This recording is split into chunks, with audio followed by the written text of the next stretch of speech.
This is what it's like to get a Crohn's disease infusion. What's up guys, welcome back to the channel. It's me, Kegan, of course. And in today's video, I'm going to show you guys what it's like to get a Crohn's disease infusion. If you have not seen my very first Crohn's disease video, the link to that will be down in the description below. So I do recommend everybody go watch that before watching this video. And the point of this video is just to inform you guys on what it is like to get a Crohn's disease infusion. I do not want anybody to feel sorry for me at all. That is not the point of this video. The point of this video is for you guys to understand what people with Crohn's disease have to go through, or people that have to get infusions, what they have to go through. But now let's go to the morning of my Crohn's disease infusion. 3 days later. So it is now the morning of my Crohn's disease infusion. And as you guys can tell, I'm not looking the best. Like, I'm not looking like I normally would in the video. I have a random hat on just to cover up my hair because I've not done it at all. I wear as much comfortable clothes as I can just because, like, these days are not fun at all. And that's what I suggest to anyone who pretty much has to go to the doctor or get an infusion or anything like that. Just wear comfortable clothes because it does help a lot. But most of the time on these type of days, I don't do my hair because I'm just going to get an infusion. I don't feel like I should need to do my hair at all because it does take some time to actually do my hair and make it look pretty good. So I just skip my hair. I normally just wear a hat or a beanie. And you guys already know the whole point of this video is to show you guys what I go through. So hopefully if people who don't have Crohn's disease learn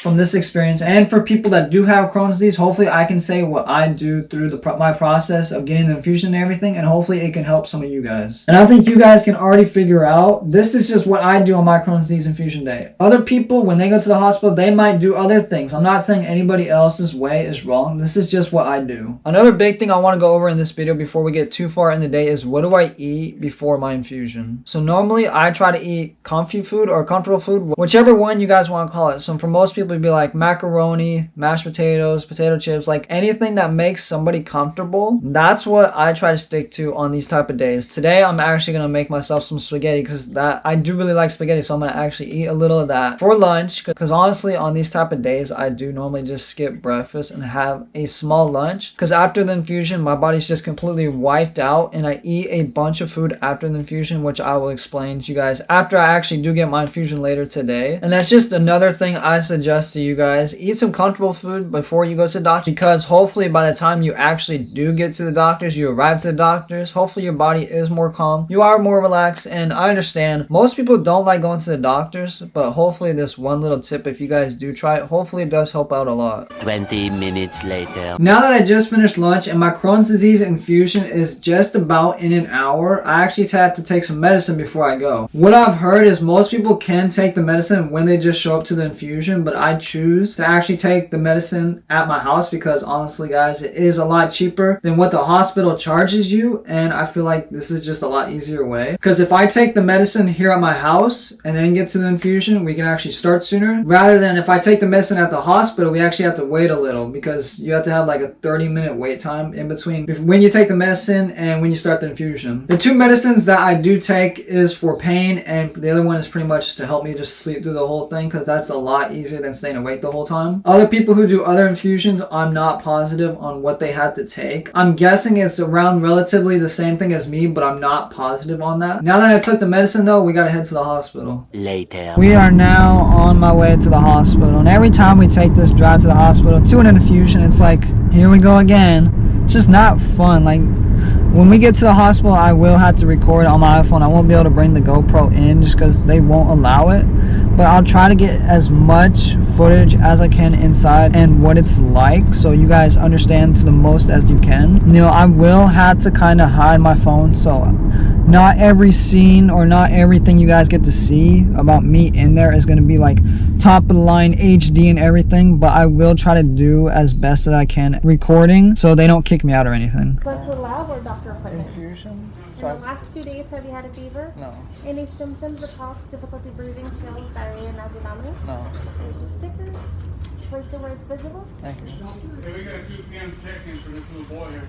I just got inside after they checked my license and everything. You guys can see they had to give me a green sticker to make sure like I wasn't in contact with anybody with And that right now we're just waiting to be called back so I can start my infusion. Like, this is the process I had to go through every single time, but it's really not that bad. It was a lot busier this time than normal, but it's not bad. And I'm sorry the audio in the video right now is not that good. I'll try to add subtitles because I don't want to make it too obvious I'm recording here, because like I said earlier, I don't want them to kick me out or anything, or them to be mad at me just in general, because that just really wouldn't be good. But right now we just have to continue to wait until they call me back, which normally it does not take that long at all. So after the clip, you guys just saw, I pretty much waited just a few more minutes, and then they took me into the back room where they have like 6 chairs and where everyone gets their infusions. And in the next clip, you guys are going to see the reaction of the needle going into my arm. You guys will not see the needle or any of that going into my arm. It's just going to be my reaction, so you guys do not have to worry about seeing the needle go in me at all, because it's not fun.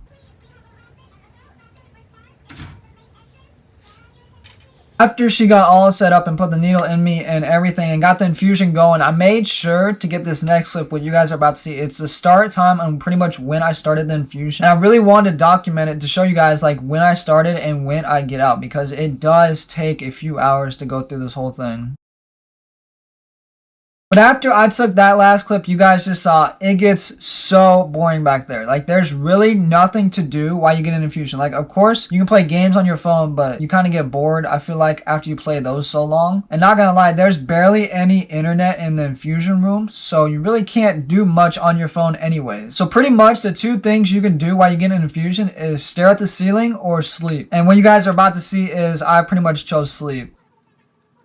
Not gonna lie, most of the time when I'm back then I do fall asleep. It is a pretty good nap, and I'd say at least 80% of the time I am sleeping during the infusion, so it's really not that bad once I fall asleep. But what you guys are about to see is what it's like when the infusion is done and the annoying sound that comes with it.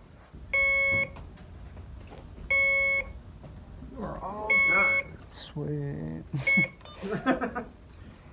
So as you guys can tell from the last clip, I'm out of my infusion and I'm still really tired. When I was in there, I slept probably around 80% of the time, and that's why I brought it up earlier, how like my body just gets so drained from this infusion. Like, I don't know if you guys can tell from my voice or not, but I'm really tired. The whole infusion took about 2 hours and 15 minutes or so. It felt a lot longer in there because what you guys saw from the clips that I showed you guys, it's just me sitting in a chair. That's all I do. Like, of course I can play games on my phone, but I don't want my phone to die. Like, that's all I do. There's no music, there's nothing. You just sit there or sleep. That's probably like one of the really sucky things about getting an infusion. Like, infusions are not good to begin with because you have to get them, but like there's not really much to do as you get it, because your one arm is like this, as you guys could, like, it has to pretty much stay still. You only got one arm to pretty much do whatever else you want on your phone or seriously anything else. So that's kind of a downfall of getting an infusion. But food wise, after an infusion, I pretty much eat whatever I want. Like, it's not good for my body, but after an infusion, I'm just so drained, I really don't care what I eat. And I know it's not good for me because like I should be really careful what I eat because of Crohn's and everything, but that's normally what I do after an infusion. And not even gonna lie, my favorite thing to eat after an infusion is a burger and fries, even though that's not good for me at all. That's just like, it tastes so good to me after just sitting there for like 2.5 hours. And pretty much after we got home from the store, I pretty much just rested for the rest of the day. I don't really do much after I get my infusions. I try to pretty much relax the rest of the day. I do get a pretty decent amount of energy a few hours after the infusion. I'm not sure if that's normal or not. If any of you guys do get infusions and you have something like that, you get a ton of energy a few hours after your infusion, let me know down in the comments below. But that is what it's like to have a Crohn's disease infusion and through my day. If you guys do want me to make more of these types of videos explaining Crohn's disease, going over stuff about Crohn's disease and all that kind of stuff, let me know down in the comments below. I actually like making these kind of videos because I'm not going to let this disease define who I am. But if you are new here, please make sure to subscribe. We're on the road to 2K. Everyone else, make sure to like, comment, subscribe, and I'll see you guys next time.